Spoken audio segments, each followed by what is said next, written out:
उसके अलावा आज की डेट में अगर सेंट्रल एक्साइज और वैट दोनों का जो टैक्स बर्डन हम अगर कंपेयर करेंगे किसी भी आइटम के ऊपर, तो वो वर्तमान में जो व्यवस्था तय की गई है उससे अधिकतर परिस्थिति में कम ही है।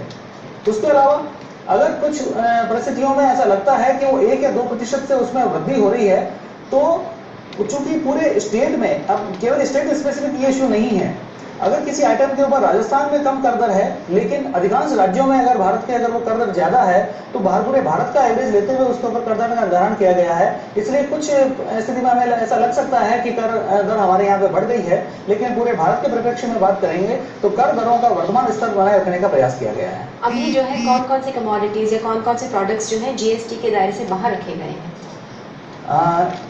जीएसटी का लागू होने के समय जो हमारी संसद के द्वारा जो संविधान संशोधन विधेयक पेश किया गया, उसमें alcoholic liquor for human consumption को तो संविधान के दायरे से बाहर रखा गया है, लेकिन पेट्रोलियम प्रोडक्ट जो हैं, 5 पेट्रोलियम प्रोडक्ट हैं, petrol, diesel, crude, natural gas, इनको बाहर रखते हुए ये निर्धारित किया गया कि इनको जीएसटी के दायरे में कब लाना है, ये जीएसटी काउंसिल तय करेगी। तो शुरुआती दौर में चूंकि सारे राज्यों का इसके ऊपर एक रेवेन्यू को लेकर एप्रीहेंशन था कि हमारे राजस्व का मुख्य स्रोत पेट्रोलियम प्रोडक्ट होते हैं, तो शुरुआती दौर में उस बात को भी ध्यान में रखते हुए तय किया गया कि शुरुआती दौर में हम बाहर रखेंगे और कुछ समय के बाद में जब सारे राज्य सहमत होंगे तो जीएसटी काउंसिल इसके ऊपर निर्णय करके इसको भी जीएसटी के दायरे में ले आएगी।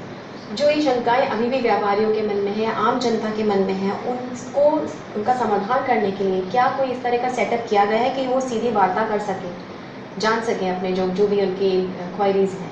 जी हाँ, केंद्र सरकार और राज्य सरकार दोनों की ओर से व्यापारियों की शंकाओं का समाधान करने का निरंतर प्रयास किया जा रहा है। वर्तमान में मैं बताना चाहूंगा कि राज्य सरकार ने एक कॉल सेंटर की स्थापना कर दी गई है यहाँ पर। उसके अलावा एक हेल्प डेस्क हमारे वाणिज्य विभाग के मुख्यालय के ऊपर स्थापित की गई है।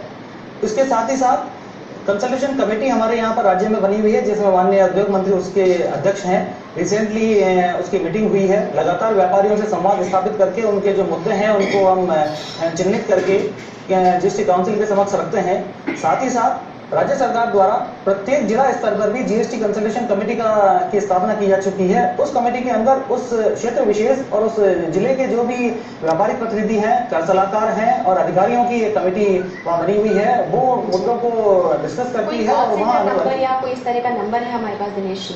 जी हाँ, यहाँ पर मैं बात करूँ तो कॉल सेंटर का नंबर है, मैं बताना चाहूंगा 1800-180-6127। ये हमारा कॉल सेंटर का नंबर है। साथ ही साथ हमने चूंकि आईटी का दौर है तो एक ईमेल डेडिकेटेड ईमेल एड्रेस भी इसके लिए तैयार किया है। ये आप नोट कर सकते हैं, gstquery@rajasthan.gov.in।